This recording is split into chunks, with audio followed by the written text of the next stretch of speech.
everyone. Welcome on All Hands on Deck. Today I have the privilege to welcome Tazim Elkington, who are going to tell us a lot of important things that we have to know about belief and the belief system that is imposed to all of us. Can we remove our belief? Can we see the reality behind this belief? Please welcome Tazim Elkington today on All Hands on Deck. Welcome, Tazim. Thank you, Virginie. So what are beliefs?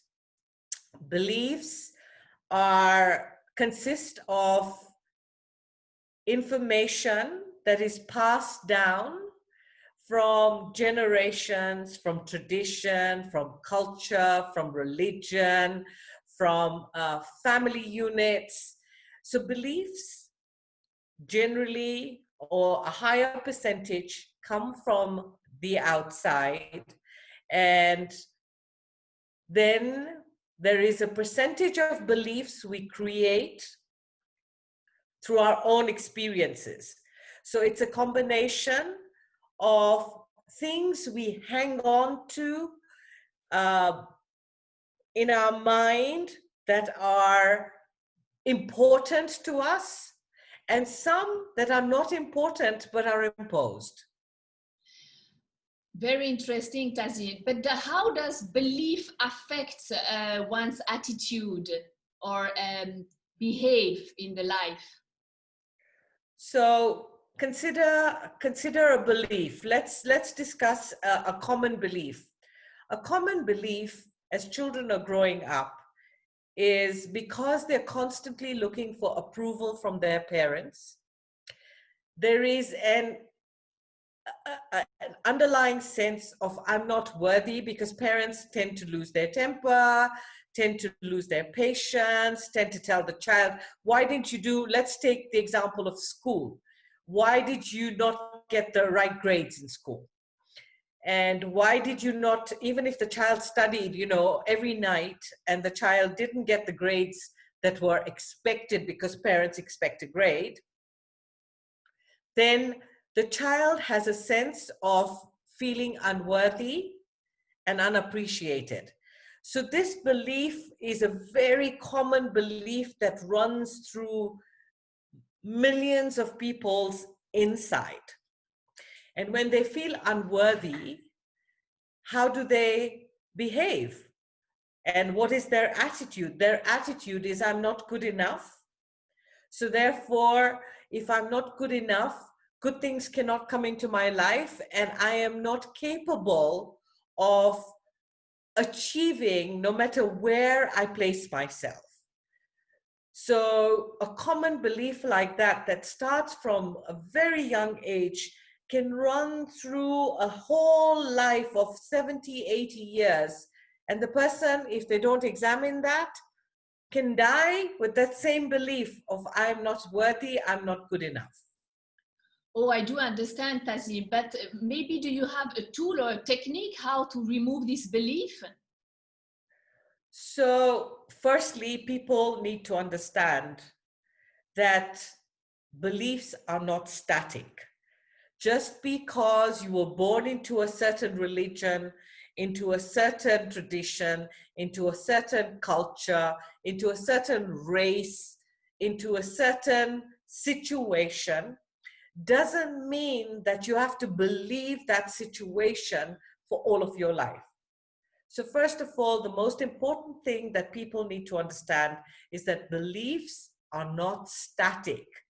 Beliefs are transient.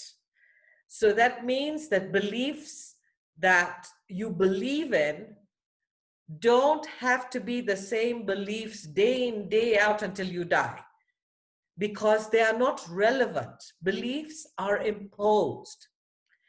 And therefore, it's once you realize this, once a person realizes that a belief is not static and can be changed, then it means that you examine and identify, what do I believe about this certain situation? And why do I believe that this situation is happening? And what is the underlying belief? in any given situation. So for example, that example of I'm not good enough, I'm not worthy, even when you get into a relationship as an adult, that belief carries on. And a person makes themselves inferior to their partner. And by making themselves inferior, there is not an equal partnership. And ultimately, that relationship is going to fail. So what people need to understand very clearly first is that beliefs are not static, they are transient, they change just like everything changes in life. And therefore, when you hold on to beliefs, you are actually digging your own grave. Oh, yeah, I do understand what you say. But how and when do you, would you tell us that it's necessary to change a belief? What happens in one's life when you feel the necessity to change the belief? When you're unhappy, when you are sad, when you get angry, when all these emotions start to bubble up in any situation, and a human being knows their threshold. They know when things are not working properly. They know when things are out of balance. At that point, you have to examine what is going on. Why am I feeling what I'm feeling? And human beings have to learn to trust their own feelings because they're not wrong. These red flags that keep popping up, and they keep popping up, and the more regular they become and the more often they become, that's when you've got to ask yourself, okay, what is it that I'm doing? What is it that I believe that is creating this entire situation around me? And why is it creating that situation? Because it ultimately ends up with me. It's always about me. So if my life is not happening the way I want it to happen, what do I believe about that certain situation or that relationship to a person or that relationship to work, for example? If a person goes to work and changes their job constantly, what is it that they believe about themselves? Or what, if they're fired all the time, what does that mean about their life? So people know when their lives are not operating at optimal. And this is when you know. But now I have also a question, Tazim. When you have this feeling of having a belief, but you are a little bit hesitant, is it a belief that I have or is it the reality? How can you judge whether it's a belief or a reality? So the reality is what you believe.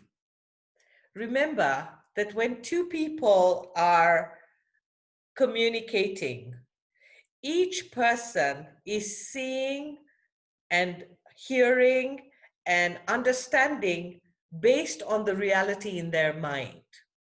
And the other person is doing the same. This is how arguments begin. When two people are communicating, one person has their reality and the other person has their reality. And their realities are so far apart that they cannot meet in the middle. Okay?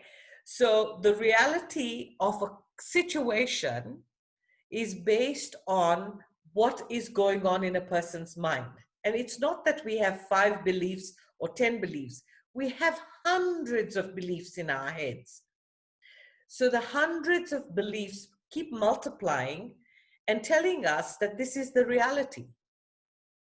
And it is actually not the reality because your mind, the way it's functioning, is making you hear, see, and understand things in a way that suits your reality, but it is not actually the reality. So you mean, Tazim, that we need really someone like you, a therapist, a healer, that can put us in front of our own reality, because otherwise we are always in our own mind, in our own belief. Completely. So if you look at our current situation, Yes. everybody is living in their world. Their world is not the world at large, because it's not as much information as we can take in, as much as we read, as much as we talk to people. Ultimately, our world is in our minds. And our world is where we keep spinning and spinning and spinning all the time. So we cannot actually see anything different from what we know in our minds. And it takes help from the outside. So what a therapist like I do is we help the person to see, to mirror what is actually really going on in their minds, which is not reality, which is not the real reality. It is what they have created. And it really does take help from the outside to start disbanding these beliefs that are actually not helping a person's life. And what would you suggest when in a relationship there is no way of understanding each other, because as you said, each of the two person are on their own belief and own mind? What is the tool you can offer for a relationship to work? Because each of them have their own belief again. So I would like to know a little bit more about that, because I think nowadays with this situation also being close to each other, etc., we all need our space and our understanding and our compassion towards the others and all. And I think it's very difficult. So relationships don't break down suddenly. Relationships start breaking down bit by bit by bit by bit. By the time two people can't face each other and they cannot communicate, already they have already gone very far.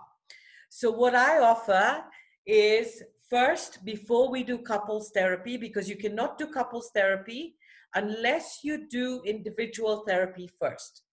So I take each partner and I work with each partner for them to realize what is happening from their end that is causing the blocks. Then after I've worked with each partner, because they each have to see and mirror and be mirrored to realize what their role is in this relationship breaking down. Because they each have their past, which is filled with baggage. So until they can clean up their own baggage, they cannot imagine, or they cannot really go forward in looking at the relationship. So after I work with the two individuals, then I do the couples therapy. And by the third session of the couples therapy, most times people are clear on whether they want to move forward or whether it's better for them to go separate ways. Because staying together for the sake of staying together is not healthy. And so once they have cleaned up their own baggage, then they're able to actually make a decision whether they need to move forward together or whether they need to go separate ways. Fantastic, Tazim. Now I like your optimism. I mean, there is always a way anyway when it comes from inside, the will to make it happen, to make it work or not. Yes. Super. Thank you so much, Tazim. I think it's very important nowadays to know how to handle our life, because we have been imposed and conditioned by so many beliefs. That can be by the society, by the religion, by the family we are brought in. So thank you so much. And all of you listeners, please stay tuned for more topics to come on a weekly basis. Subscribe, stay tuned, stay safe. Thank you so much. Bye-bye.